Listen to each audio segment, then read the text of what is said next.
अब बात करते हैं अखिलेश यादव की। जिनकी विचारधारा को वो फॉलो करते हैं, वो अपने चाचा को मार के गद्दी पे बैठते थे, अपने ही परिवार का कत्ल करके गद्दी पे बैठते थे, उनसे धोखाधड़ी करके गद्दी पे बैठते थे। गद्दी के लिए ही उनका सब कुछ होता था। गलती से वो मुख्यमंत्री की कुर्सी पे बैठ गए थे माननीय नेताजी की वजह से और शिवपाल जी की वजह से, और तब से वो मुख्यमंत्री की कुर्सी से उतर तो गए, लेकिन दिमागी रूप से आज तक नहीं उतर पाए। आज तक उनको लगता है कि वो मुख्यमंत्री हैं, उसी तेवर में रहते हैं, उसी तरह वो अपने कार्यकर्ता से, अपने लोगों से बिहेव भी करते हैं।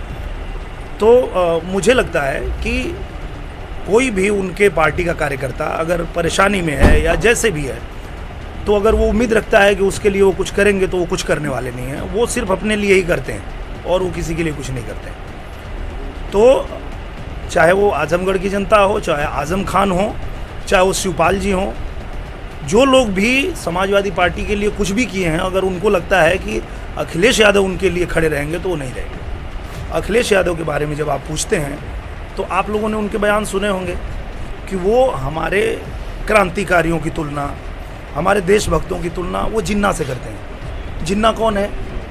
जिन्ना वो व्यक्ति था जो प्रधानमंत्री की कुर्सी पर बैठने के लिए देश का ही बंटवारा कर दिया, देश को ही 2 भाग में बांट दिया। ऐसे व्यक्ति के विचारधारा पे चलने वाला आदमी अपनी पार्टी, अपने घर परिवार में क्या करेगा? ये आप लोग क्यों इसको नहीं समझ पाते हैं? जब भी वो बात करते हैं अखिलेश यादव, तो उनकी बातों से ही पता चल जाता है कि ये आदमी क्या करेगा।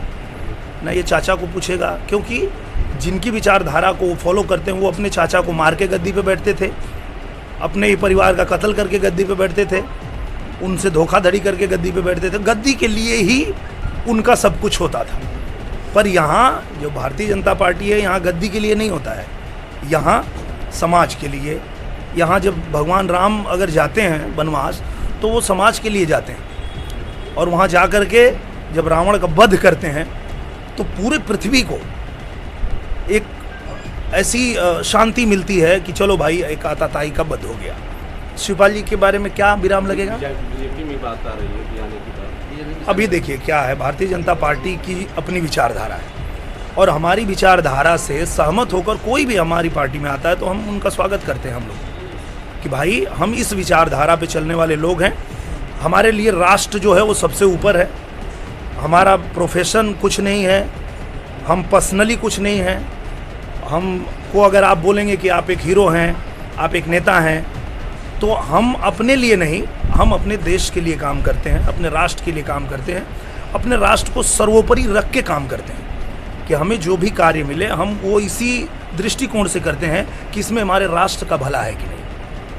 तो अगर इस विचारधारा को फॉलो करके, इस विचारधारा से सहमत होकर कोई व्यक्ति भी चाहता है कि वो हमारी पार्टी में आए, तो स्वागत है उनका।